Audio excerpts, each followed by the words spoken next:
أعوذ بالله من الشيطان الرجيم.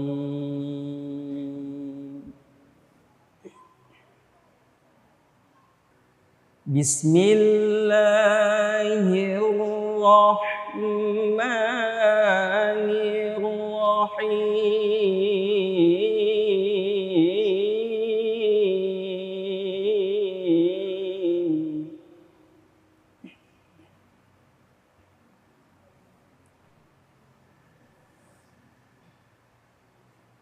فإذا قرأت القرآن فاستعذ بالله من الشيطان الرجيم.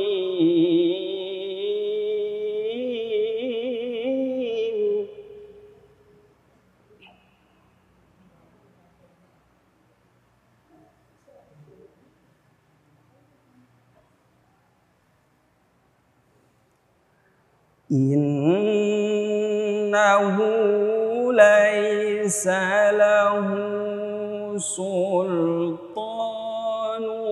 على الذين آمنوا وعلى ربهم يتوكلون.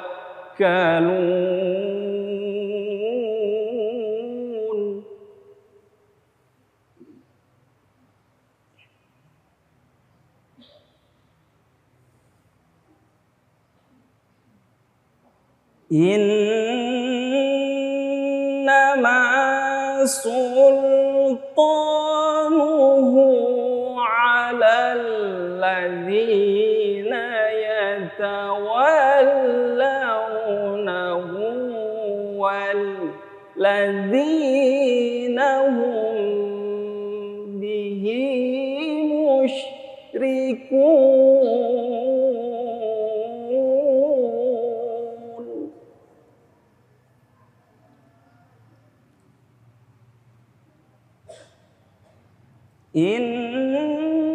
إنما سلطانه على الذين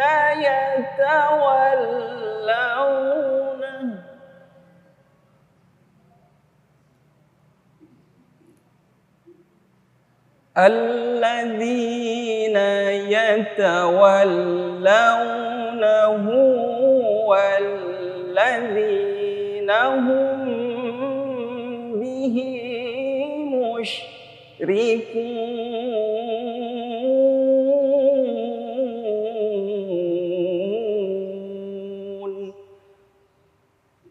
صدق الله العظيم.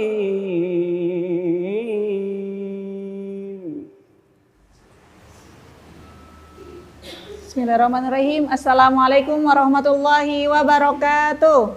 Waalaikumsalam warahmatullahi wabarakatuh. Setan memiliki ambisi yang besar untuk menjerumuskan anak cucu Adam ke jalan yang sesat.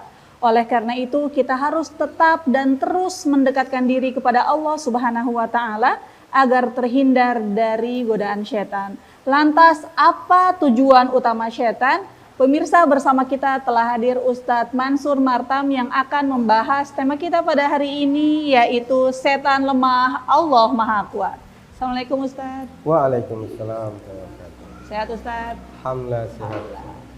Dan di program Lentera Hati kali ini kita sudah bersama dengan ibu-ibu dari Majelis Taklim Sekecamatan Mananggu, Kabupaten Bualemo, Provinsi Gorontalo. Assalamualaikum ibu-ibu. Waalaikumsalam warahmatullahi wabarakatuh. Sehat semuanya? Alhamdulillah. Baik Ustadz, setan lemah, Allah Maha Kuat. Jika setan itu lemah, mengapa manusia masih saja tergoda oleh tipu daya setan Ustadz? Ya. Assalamualaikum warahmatullahi wabarakatuh. Waalaikumsalam warahmatullahi wabarakatuh. Alhamdulillah wassalatu wassalamu ala Rasulillah Sayyidina Muhammad ibn Abdillah wa ala alihi wa sahbihi wa man wala, amma ba'd. Jemaah sekalian, ada tradisi di kita di Gorontalo menganggap bahwa ada kekuatan melebihi kekuatan Allah. Ada yang kita takuti melebihi ketakutan kita kepada Allah. Nah, tradisi ini kemudian membentuk diri kita menjadi seorang yang lebih takut kepada selain Allah. Pertanyaannya, selain Allah itu siapa? Yang kita sebut dengan syaitan, atau dalam bahasa Gorontalo, lati. Kata-kata masyarakat kita takut dengan syaitan, sehingga mereka meyakini bahwa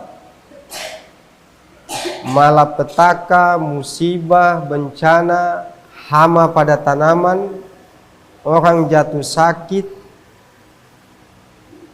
dan lain sebagainya bentuk kesengsaraan itu diakibatkan oleh gangguan syaitan. Sehingga keyakinan ini menjadikan setan semakin kuat dan keimanan kita melemah, sehingga setan lebih mudah menggoda kita, menjerumuskan kita, menabur kebencian, permusuhan di antara kita. Ayat Al-Quran tadi telah dibacakan. Innama sultanuhu 'alal ladzina yatawallawnahu. Setan itu menjadi sangat kuat, menjadi sangat digdaya, berkuasa kepada manusia, disebabkan karena manusia itu sendiri menganggap setan layak ditakuti. Walladzina hum bihi musyrikun. Kemudian karena ditakuti, maka mereka bersekutu dengan syaitan. Contoh konkret yang kita baca atau kita dengar, ada fakta orang ingin cepat kaya, lalu kemudian dia mengadakan perjanjian dengan syaitan dengan syarat-syarat tertentu. Dia tunduk kepada syarat itu, dia memenuhi syarat yang diminta, lalu kemudian keinginannya dikabulkan oleh syaitan. Jadi poin pentingnya adalah kenapa syaitan menjadi sangat kuat, itu karena kesalahan kita manusia menjadikan mereka sebagai pemimpin kita. Kita melakukan perjanjian dengan mereka, kesepakatan, terjadi tawar-menawar, ada syarat yang harus kita penuhi. Disitulah kita menjadi hamba yang sangat lemah, yang mudah dijajah oleh syaitan. Ya, jemaah sekalian, memang salah satu prinsip keimanan dalam Islam, kita diwajibkan beriman kepada sesuatu yang gaib. Sesuatu yang gaib itu yang tidak bisa diindra, tidak bisa dilihat, tidak bisa didengar, tidak bisa diraba. Apa itu? Di sana ada makhluk ciptaan Allah yang lain. Ada malaikat. Malaikat ini la ya'sunallaha ma amarahum wa yaf'aluna ma yu'marun. Semua malaikat ini baik. Tidak ada satupun malaikat yang jahat. Mereka tunduk kepada Allah. Mereka biasa membantu manusia, tentu atas izin Allah. Makhluk lain yang gaib disebut dengan jin. Jin ini sama dengan manusia. Wa ma khalaqtul jinna wal insa illa liya'budun. Allah menciptakan jin dan manusia untuk beribadah kepada Allah. Jadi jin sama dengan manusia. Ada yang tunduk, ada yang durhaka. Ada yang saleh, ada yang jahat. Nah, lalu setan, siapa itu setan? Setan adalah jin yang jahat, jin yang durhaka. Setan itu adalah sifat kejahatan. Kalau ada manusia yang jahat, yang tidak mau tunduk kepada Allah, itu bisa disebut sebagai setan. Sifat yang tidak baik. Nah, kebanyakan kita takut kepada setan karena keyakinan seperti yang saya sebutkan di awal tadi. Kita menjadi takut, kemudian terjadi kesepakatan. Ada kebiasaan, mungkin banyak di antara kita masih menjalaninya atau pernah menjalaninya. Misalnya ketika kita anak kecil, bayi, biasakan ada bidan, pulango, kita datangkan, lalu kemudian kita melakukan tradisi. Ada mubaham beras yang sudah diwarnai, lalu kemudian ada kata-kata, tiama oli-ngoli, ini kalian punya, jangan ganggu lagi anak ini. Kalau dia menangis, kalian bujuk. Kalau dia sakit, kalian obati. Pertanyaannya, siapa kalian di situ? Dari hasil penelitian, yang dimaksud kalian di situ adalah wawalo. Apa itu wawalo? Wawalo itu lati. Apa itu lati? Lati itu adalah bahasa Gorontalo dari bahasa Arab syaitan, setan. Kenapa kita menjadi sangat takut? Karena keyakinan tadi. Kita meyakini bahwa setan menguasai kita, bahkan bisa mengganggu kita. Padahal tadi sudah disebutkan dalam ayat Al-Quran, kalau iman kita kuat kepada Allah, ketakwaan kita kepada Allah, maka sama halnya kita sebagai manusia ciptaan Allah, setan juga ciptaan Allah. Tidak layak kita takut kepada ciptaan Allah. Yang layak kita takuti adalah Sang Pencipta. Ya. Baik Ustadz, ada sebagian orang yang katanya bisa melihat jin dengan mata telanjang, itu menurut Ustadz bagaimana? Ya, di dalam Al-Quran disebutkan, dalam banyak riwayat hadis disebutkan, andai, dalam sebuah hadis disebutkan, andai dibuka mata kita, andai dibuka pendengaran kita, maka kita akan bisa melihat para malaikat dan jin memenuhi ruang kosong di alam ini. Hadis ini menunjukkan bahwa kita tidak hidup sendirian. Ada makhluk yang lain, ciptaan Allah, yang sama-sama ciptaan Allah ini tunduk kepada Allah. Nah, kalau ada yang bisa melihat, kalau memang faktanya dia bisa melihat, bukan karena hayalan, bukan karena berhalusinasi, maka berarti Allah izinkan dia untuk bisa melihatnya. Gitu. Tapi kebanyakan orang melihat itu tidak sesuai faktanya. Biasanya karena hayalan.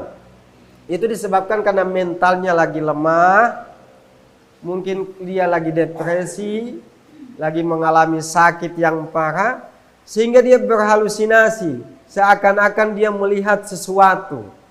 Padahal apa yang dia lihat itu tidak ada faktanya. Yang ada hanyalah hayalan yang ada di kepalanya, yang kemudian seakan-akan dia lihat. ada seseorang atau ada binatang tertentu di dalam rumahnya dan lain sebagainya. Atau suara-suara tertentu begitu. Atau suara-suara tertentu itu diakibat. Dilihat dulu posisi mental kita saat itu. Posisi keimanan kita saat itu. Kadang orang dalam ketakutan, memang karena sotako, berjalan di kegelapan, apalagi dia meyakini bahwa setan bisa mendatangkan bahaya buat dia, itu biasanya dia akan berhalusinasi. Sehingga apa yang dia dengar di kegelapan, apa yang dia lihat, itu sesungguhnya tidak ada faktanya. Itu hanya hayalan. Karena di dalam Al-Quran sudah digariskan, kita tidak bisa lihat, kita tidak bisa dengar. Sebaliknya mereka bisa lihat kita, mereka bisa dengar kita. Ya. Baik Ustaz. Kiat membentengi diri dari godaan setan Ustaz. Ya. Tadi dibacakan tadi ya, salah satu ayat Al-Quran, fa idza qara'tal Qur'ana fasta'id billahi minasyaitonir rajim. Kalau kalian baca Al-Quran, maka berlindunglah dari syaitan yang terkutuk. Ini melahirkan hukum bahwa bacaan Al-Quran itu kan ibadah. Jadi ibadah apa saja kita mohon kepada Allah untuk kita berlindung sebelum memulai ibadah atau pekerjaan itu. Sehingga di dalam Islam semua rutinitas kita diwarnai dengan doa. Keluar rumah ada doanya, masuk ke rumah ada doanya, masuk toilet, keluar toilet, makan, selesai makan, berpakaian, melakukan safar, perjalanan, naik mobil, semua ada doanya. Ini dalam rangka untuk membentengi doa dengan membentengi diri dengan zikir, supaya kita dijauhkan dari gangguan setan. Baik. Sekarang Ustadz mungkin terkait sihir. Ya. Itu nyata adanya Ustadz sihir itu? Sihir itu hakikatnya tidak ada. Sihir itu faktanya tidak ada. Itu disebutkan di dalam Al-Quran ketika Nabi Musa mendakwahi Fir'aun dan kaumnya dan ditantang oleh tukang sihir. Ketika dilemparkan tongkat oleh tukang sihir, tongkat itu kelihatan ular. Tapi bagi orang yang punya keimanan yang kuat, yang dia lihat bukan ular. Yang dia lihat tetap tongkat.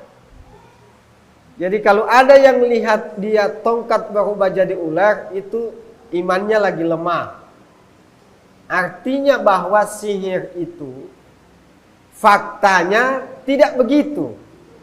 Kalau tongkat dilempar tetap tongkat. Kalau daun tetap daun. Tidak jadi uang.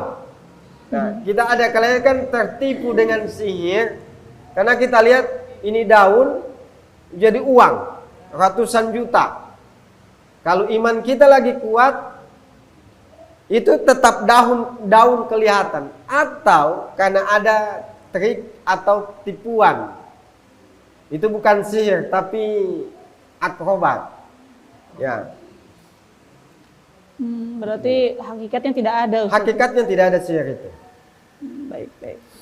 Ustadz, di sini cara menghindari godaan setan saat sakratul maut Ustadz. Ya. Karena kan seperti yang kita tahu, man akhiru kalamihi la ilaha illallah dakhalal jannah. Tapi tidak semudah itu Ustadz. Dalam sebuah hadis disebutkan, godaan terbesar saat kita menghadapi sakratul maut itu ketika setan datang menggoda kita dalam wujud ayah ibu kita. Nah, aku ini adalah ayahmu yang telah membesarkanmu, menafkahkanmu.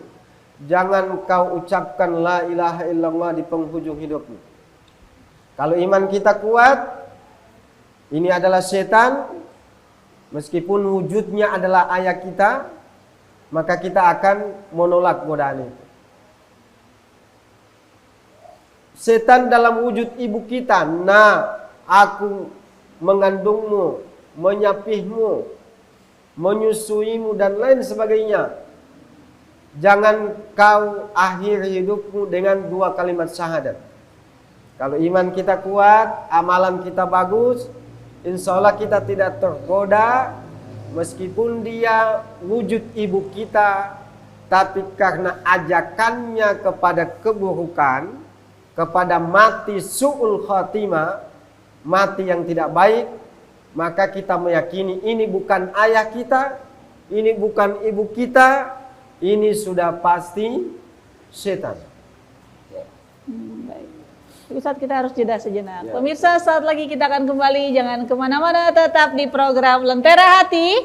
Alhamdulillah, damai di hati.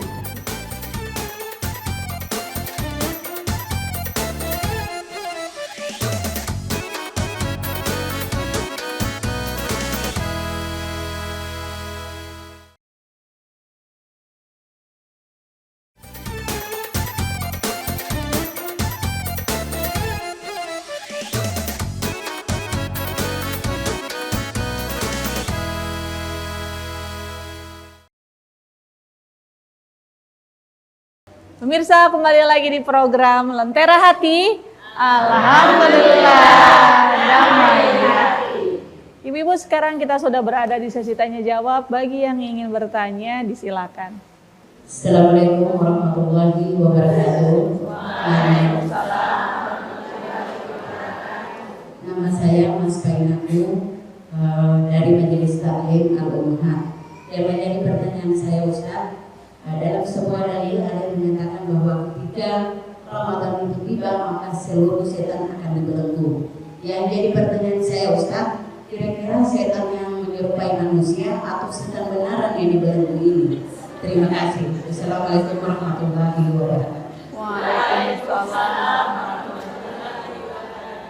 Baik Ustadz, katanya setan dibelenggu di bulan Ramadan, tapi tetap banyak aja yang maksiat Ustadz. Kira-kira setan dari golongan jin atau manusia itu yang dibelenggu Ustadz? Ya. Memang itu redaksi hadis seperti itu ya. Wa ghulliqatis syayatin ya. Dan wasufidatis syayatin, dan setan dibelenggu. Nah, ada penjelasan para ulama, ada 2 macam. Penjelasannya maknanya seperti itu adanya, bahwa betul setan dibelenggu. Buktinya apa? Suasana di bulan suci Ramadan itu bikin kita termotivasi, orang bersemangat, bersedekah, tarawih, bangun sahur, baca Quran. Kenapa suasananya begitu bersemangat ya? Kita begitu termotivasi, itu karena memang pengaruh setan lagi tidak ada. Jadi faktanya memang setan dibelenggu.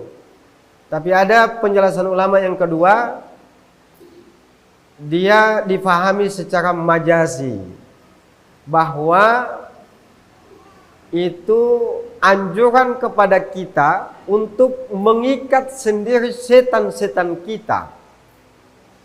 Kalau kita mau mengikatnya, maka Allah akan ikat itu setan. Tapi kalau kita mau melepasnya, maka dia akan bebas liar, mengganggu diri kita. Nah, alhamdulillah ketika kita menjalani Ramadan dengan puasa, dengan mengaji, dengan memberi buka puasa, bangun sahur, beribadah berjamaah, itu artinya kita sedang mengikat setan. Dan kita menjadi bebas dari pengaruhnya. Itu jawabannya. Baik, insya Allah bisa dipahami Bu ya. Selanjutnya, saya yang bertanya. Silakan Ibu. Assalamualaikum. Langsung saja Ibu. Sudah menyala. Assalamualaikum warahmatullahi wabarakatuh. Waalaikumsalam. Nama saya Isna Haka dari Majelis Ta'lim Risabuti Husnul Hatimah Risabuti. Yang saya pertanyakan, kira-kira doa apa yang kita baca supaya sholat kita bisa khusyuk? tidak ada pikiran-pikiran yang masuk dalam ikut apabila kita dalam sholat. Terima kasih.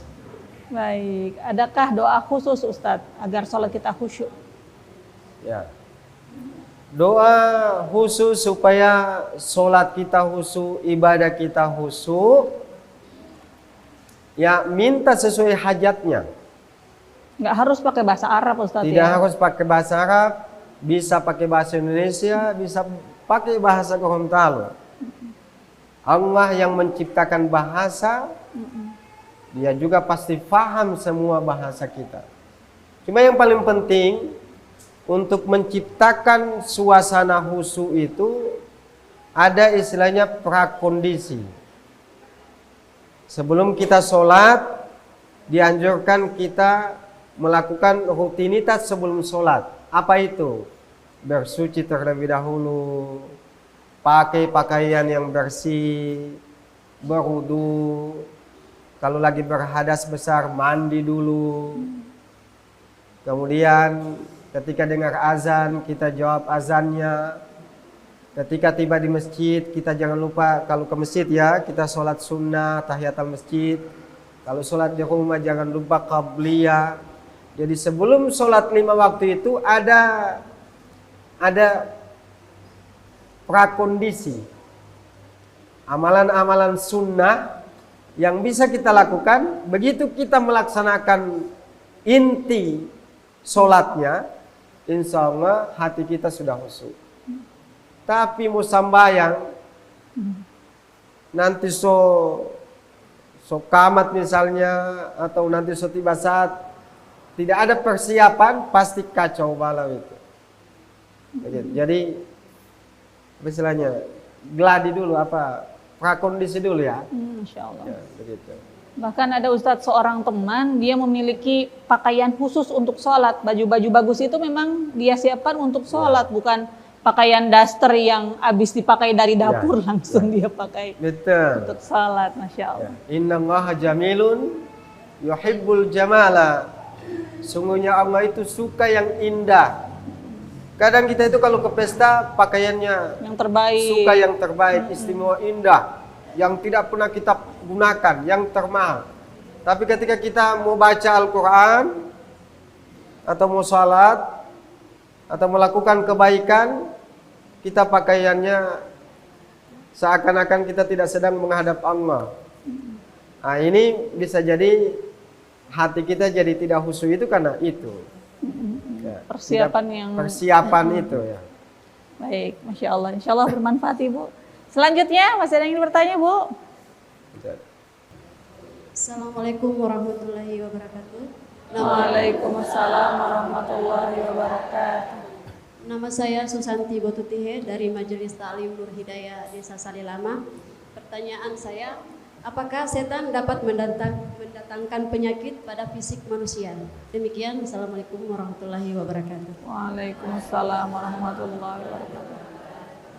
Terkait penyakit yang berasal dari setan, betul Ustaz?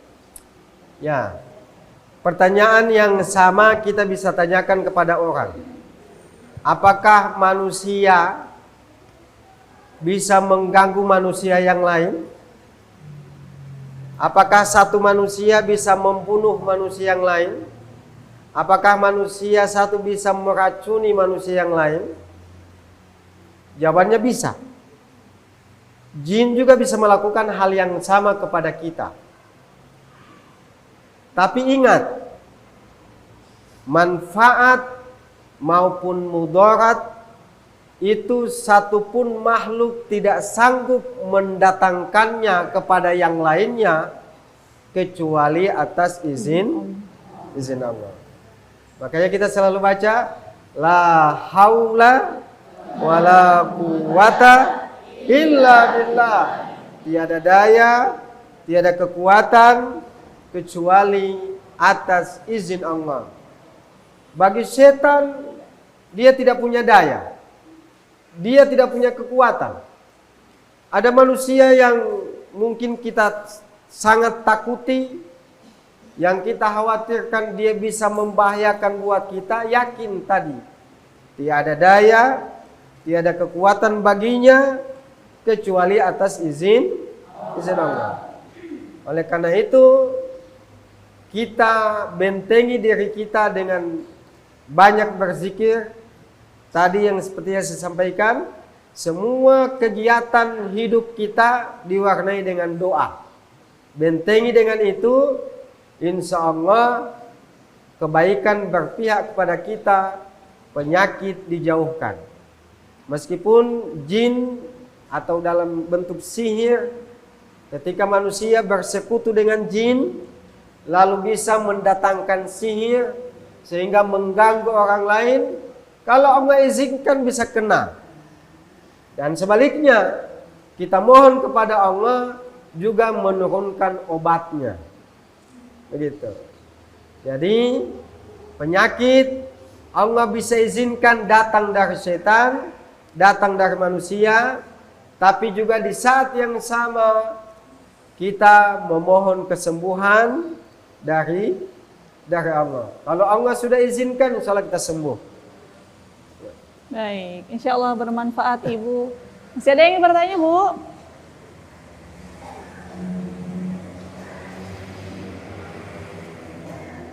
Baik Ustadz, yang saya ketahui ruqyah itu ada ruqyah syariah, ada ruqyah syaitoniyah Ustadz. Nah, tapi ternyata masih banyak ini orang-orang yang ketika dia sakit atau mengalami gangguan setan, perginya ke ruqyah syaitoniyah. Nah, kira-kira bagaimana cara kita untuk memahamkan masyarakat terkait ini, Ustaz? Ya, sebenarnya penyembuhan yang Islami atau disebut dengan ruqyah syariah itu telah diajarkan oleh Nabi. Kalau kita lagi sakit, demam, kita ambil air, kita ruqyah dari kita sendiri. Kita baca 3 qul huwallahu ahad sampai selesai, qul a'udzu birabbil falaq sampai selesai, qul a'udzu birabbin nas sampai selesai. Setelah kita baca, kita seperti meludah ke dalam air, tapi tanpa ludah. Tapi tidak meludah betul gitu. Tidak meludah. Tidak mengeluarkan. Begitu saja. Kita lakukan itu pada air, lalu kita minum airnya, sebagian kita usapkan ke wajah, ke anggota badan kita yang sakit. Dan itu Nabi lakukan. Meruqyah diri sendiri. Kalau kita tidak mampu melakukannya, mungkin karena kita sudah sangat lemah, kita bisa minta tolong sama paitua, ruqyah. Seperti yang tadi. Nah, pertanyaannya apakah boleh meruqyah dengan selain ayat-ayat Al-Quran, selain dengan doa-doa Nabi? Jawabannya boleh, selama dia tidak meminta kepada selain Allah. Contohnya Ustadz? Kalau dia meminta kepada selain Allah, maka itu yang disebut dengan pengobatan secara syaitaniyah. Maksudnya meminta kepada selain Allah atau kepada setan. Misalnya ada tradisi di kita dengan Islam mohumbungo. Mohumbungo itu nyanyian atau mantra-mantra yang diucapkan oleh wombungo. Wombungo itu siapa? Yang Bapimpin Dayango. Dia punya mantra-mantra itu. Dayango itu daya-daya motiango. Daya-daya motiango. Artinya adalah memanggil setan. Jadi dayango itu pemanggilan setan. Pemanggilan lati, pulau huta, wawalo dan lain sebagainya. Lalu kemudian setelah hadir, lalu melakukan kesepakatan. Ngoni tidak usah ganggu kami lagi. Ini kalian punya, ini sesajen. Nanti, makanya ada sesajen yang disediakan. Lalu kemudian di akhir dayango itu ada mohilihu. Melarung sesajen itu kan. Itu hidangan untuk lati atau untuk setan. Sebenarnya kalimat itu bisa digunakan tinggal dirubah saja. Odelati yang ke setan tadi rubah kepada Allah. Jadi ini kan cuma beda tujuan. Tadinya Mohongbongo itu mintanya kepada setan, bersepakat dengan Lati, sudah langsung minta kepada Allah. Lalu hidangan-hidangan tadi diapakan? Disedekahkan. Insya Allah dengan itu maka yang sakit akan sehat. Panen yang gagal insya Allah sukses. Dan kita dijauhkan dari bala bencana dari kampung kita. Baik. Insya Allah bisa dipahami ya ibu-ibu. Masih ada yang ingin bertanya, Bu? Baik Ustadz, ada juga yang namanya istilah tatoyur Ustadz. Ya. Jadi meyakini bahwa makhluk Allah juga bisa memberikan mudorot. Ya. Kalau di Gorontalo saya sering dengar itu terkait cicak, suara cicak. Ya. Nah ini kira-kira bagaimana Ustadz menurut Ustadz? Jadi begini, memang kalau kita pas keluar rumah, bahwa ada suara cicak, ada kalanya kita meyakini bahwa akan terjadi musibah di tengah jalan. Sehingga kita tidak jadi keluar. Itu keyakinan itu tidak boleh. Atau tidak boleh ada keyakinan seperti itu. Karena suara cecak itu tidak bisa menjadi penghalang kita melakukan rutinitas. Suara cecak bukan menjadi sumber malapetaka. Adapun keyakinan bahwa bisa jadi itu ada isyarat, itu boleh. Bisa jadi ada isyarat. Tapi meyakini sudah pasti akan terjadi, itu tidak boleh. Bisa jadi ini tanda. Karena bisa jadi makhluk itu bisa peka ya terhadap keadaan kita. Sehingga dia memberi isyarat, itu boleh. Tapi tetap kita gantungkan keyakinan kepada Allah dengan cara bertawakal. Sudah bismillah tetap keluar dan perkuat tawakal, perkuat doa.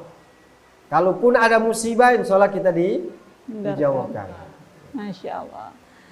Bisa saat lagi kita akan kembali, jangan kemana-mana, tetap di program Lentera Hati. Alhamdulillah, damai di hati.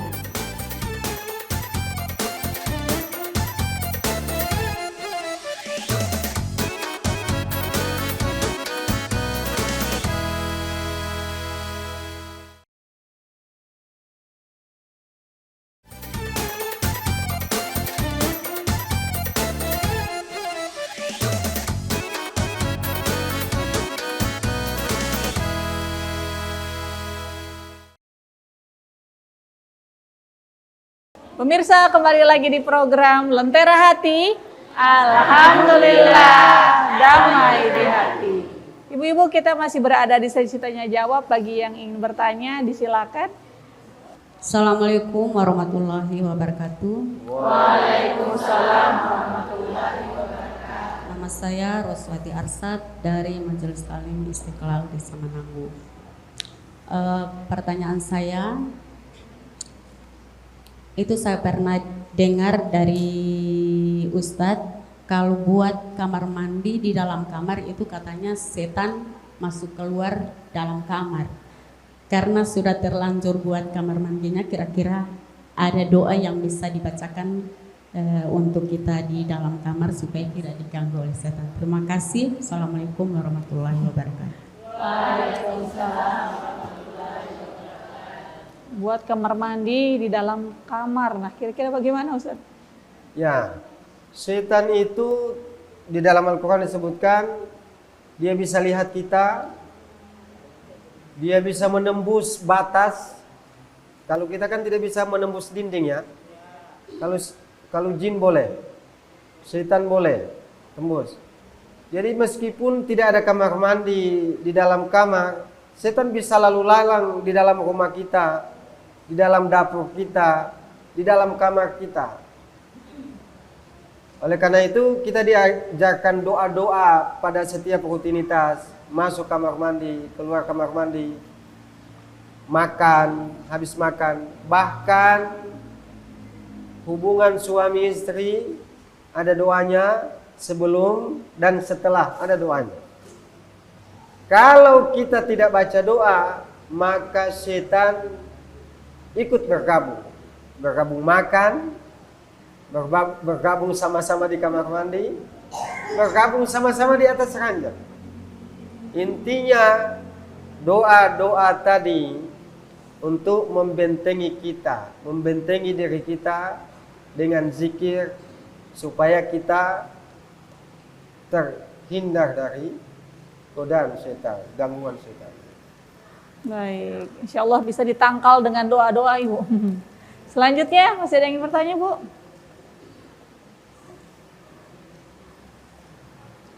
Atau Ustadz masih ada tambahan penjelasan terkait tema Ustadz? Ya. Setan lemah, Allah maha kuat. Ya, jadi jamaah sekalian yang kami cintai, keyakinan kita kepada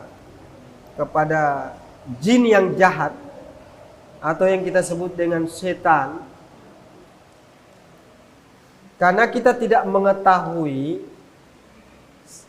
eksistensi siapa itu jin, siapa itu setan. Mereka sama dengan kita, sama-sama adalah ciptaan Allah. Sama dengan kita manusia bertemu dengan manusia yang sangat nakal, sangat terkenal suka mengganggu.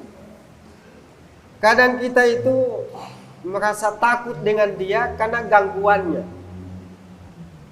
Padahal kalau kita meyakini bahwa dia dan kita sama sebagai ciptaan Allah. Tidak ada yang perlu kita takuti pada dirinya. Apa yang mampu dia lakukan juga mampu kita lakukan. Itu yang pertama. Kemudian yang kedua, manusia ini kenapa sampai menghamba kepada setan, sampai mengemis kepada setan, meminta kekayaan, meminta kemewahan, meminta kesuksesan, supaya status sosialnya menjadi meningkat, menjadi terhormat di mata manusia. Kenapa dia menjadikan dirinya jadi menghamba? Karena dia tidak tahu siapa dirinya. Manusia ini justru yang Allah minta kepada malaikat untuk sujud. Kemudian semua malaikat sujud, dalam Al-Quran itu disebutkan, kecuali iblis. Iblis ini jin yang durhaka, yang tidak mau sujud kepada manusia. Itu artinya bahwa manusia makhluk yang sangat mulia.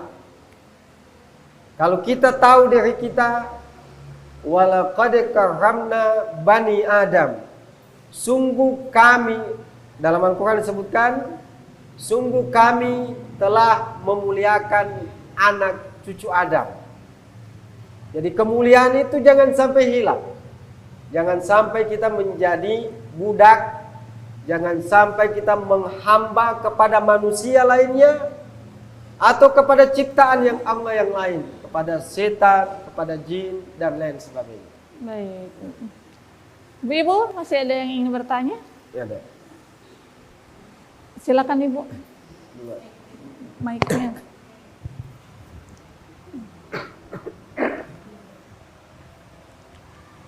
Terima kasih. Assalamualaikum warahmatullahi wabarakatuh. Perkenalkan, nama saya Nur Miladila Mayo, Ketua Tim Penggerak PKK Desa Salilama. Pertama, terima kasih atas materinya hari ini Ustadz. Pertanyaan saya, selain jin dan setan yang dikenal di kalangan masyarakat itu, ada yang sering muncul penyakit yang hampir masih banyak orang yang tidak tahu bahwa penyakit itu sangat mematikan dan sulit untuk diobati secara medis, yaitu penyakit yang disebut dengan penyakit ain, yang didasari oleh tatapan seseorang dengan kebencian kepada orang lain sehingga mengakibatkan ada yang sakit yang sulit diobati dengan secara medis, dan timbullah pengobatan-pengobatan tradisional yang kadang diobati dengan ada yang mengobatinya dengan obat tradisional Dayak dan lain sebagainya. Nah, di masyarakat kita ini masih banyak orang yang percaya tentang pengobatan yang dilakukan apabila penyakit tersebut tidak bisa disembuhkan oleh medis. Apakah penyakit AIN ini bisa kita cegah, dan bagaimana cara mencegahnya, apalagi di lingkungan sekarang yang dengan hadirnya FB Pro membuat semua orang tidak lagi privasi terhadap kehidupan sehari-hari, bahkan dengan kehidupan pribadi di dalam kamar sampai semua itu bisa ditampilkan di sosial media. Padahal itu semua kadang bisa menimbulkan penyakit iri dan dengki yang bisa disebut dengan penyakit AIN. Terima kasih. Assalamualaikum warahmatullahi wabarakatuh. Waalaikumsalam warahmatullahi wabarakatuh. Terkait penyakit AIN, Ustadz, mohon penjelasannya. Ya. Qul a'udzu birabbil falaq min syarri ma khalaq. Di ayat terakhir bagaimana? Wa min syarri hasidin idza hasad. Aku berlindung kepada Allah dari banyak tadi, ayat pertama, kedua dan seterusnya sampai ayat terakhir, dan aku berlindung kepada Allah dari syarri, kejahatan, keburukan yang diakibatkan oleh orang yang hasid, yang hasud, yang iri dengki. Idza hasad, kalau dia lagi sedang iri atau sedang hasud, sedang dengki, itu ada saja yang terjadi. Ya, makanya kita berlindung kepada Allah darinya. Artinya kejahatan orang yang dengki itu nyata, fakta, dan itu Nabi pernah kenal. Ada orang Yahudi yang dengki, iri, marah dengan dia, lalu kemudian dia melakukan sihir. Lalu kemudian Nabi kena atas izin Allah. Tapi ada hikmahnya. Hikmahnya adalah Nabi juga dalam peristiwa itu menunjukkan cara mengobati. Cara mengobati ketika kena penyakit kayak penyakit AIN, penyakit sihir yang diakibatkan oleh orang lain yang tidak senang dengan kita. Nah, caranya seperti yang saya sampaikan tadi. Selalu baca ayat tadi 30, lalu tiupkan ke air seperti meludah tapi tanpa ludah, lalu minum sebagian, ambil sebagian untuk diusapkan ke badan. Insya Allah kita dilindungi dari penyakit tadi. Allahu a'lam. Baik, insya Allah bermanfaat Ibu. Masih ada yang ingin bertanya? Silakan Ibu. Assalamualaikum warahmatullahi wabarakatuh. Waalaikumsalam. Nama saya masih sama seperti tadi, Mas Pak, utusan dari Majelis Taklim Al-Ummahat. Ada sebuah pepatah mengatakan apa yang kita yakini itulah yang kita dapatkan. Nah, inilah yang terjadi di masyarakat sekarang, Ustaz. Contoh, anak saya lari. Tiba-tiba sore ini dia langsung panas, kata orang ini hilang. Nah, ketika itu kita bawa ke dukun karena kita yakin bahwa ini ada hilangnya, dan alhamdulillah dia juga sembuh. Kira-kira ketika ini kita kaitkan dengan ajaran Islam bagaimana, Ustaz? Terima kasih. Assalamualaikum warahmatullahi wabarakatuh. Banyak terjadi di masyarakat kita, Ustaz. Ya, memang kalau salah satu yang disebutkan dalam hadis, kalau anak kita lahir diazani di telinga kanan, qamat di telinga kiri, lam tadurrahu ummu sibyan, maka anak itu akan dilindungi dari gangguan setan yang disebut dengan ummu sibyan. Mengganggu anak-anak. Memang setan ini DP tugas khusus mengganggu anak-anak. Ya. Kemudian ada dalam riwayat yang lain, kalau sudah maghrib, anak-anak tidak usah lagi bermain di luar rumah, kasih masuk mereka ke rumah, tutup pintu, tutup jendela, karena ada setan yang suka mengganggu anak-anak. Begitu. Ya, ini informasi yang kita dapatkan yang memang sesuatu yang gaib. Kita kan tidak tahu apakah ini gangguan mereka langsung atau mungkin pengaruh yang lain karena kesehatan anak kita memang lagi kurang bagus atau makanannya lagi kurang bagus. Kita tidak bisa memastikan. Oleh karena itu kita hanya sekedar berikhtiar. Ikhtiar kita adalah untuk mengikuti petunjuk-petunjuk tadi, melindungi anak-anak kita kalau sudah malam di dalam rumah, kemudian selalu ajarkan doa-doa supaya itu istilah ilanggu itu seperti disapa oleh makhluk halus ya, atau diganggu oleh setan atau diganggu oleh wawalo dan lain sebagainya. Tapi meskipun kita menyebutkan kalimat itu, kalau kita tanyakan pada diri kita sendiri, apakah pasti bahwa ini sakit disebabkan oleh wawalo? Kan tidak pasti. Kita hanya menebak-nebak, kita hanya berprasangka saja. Daripada berprasangka, daripada hanya menebak-nebak, kenapa kita tidak yakin saja kepada Allah, bentengi diri dengan zikir, doa-doa tadi. Cukup ya? Allah. Kadang Ustadz, kurang amannya anak-anak itu bisa jadi karena maksiat orang tuanya kadang Ustadz ya. Karena terlalu jauh dari Allah Subhanahu wa taala dan lain sebagainya. Ya, betul, memang ada riwayat yang menyebutkan juga demikian. Anak-anak itu bisa sering sakit, sering bermasalah, itu karena dosa kedua orang tuanya, ayah ibunya. Dosanya bisa dalam bentuk makanan, minuman yang tidak halal, bisa dalam bentuk kesalahan-kesalahan yang lain yang langsung berefek kepada anak-anak kita. Masya Allah. Oleh karena itu banyak faktor yang menentukan kenapa anak-anak itu bisa sakit, sehingga kita tidak bisa memastikan hanya satu sumber penyakit, pasti ilanggu atau pasti setan. Tidak. Kita introspeksi diri, muhasabah, mungkin makanan, minuman yang tidak halal, atau mungkin kesehatan anak kita terganggu karena makanan-makanan yang tidak sehat dan lain sebagainya. Allah. Baik, Masya Allah. Ustadz, kita sudah berada di penghujung acara. Mohon memberikan closing statement, ditutup dengan doa Ustadz. Ya, Islam sudah sangat sempurna dengan semua ajarannya, dengan semua tuntunannya.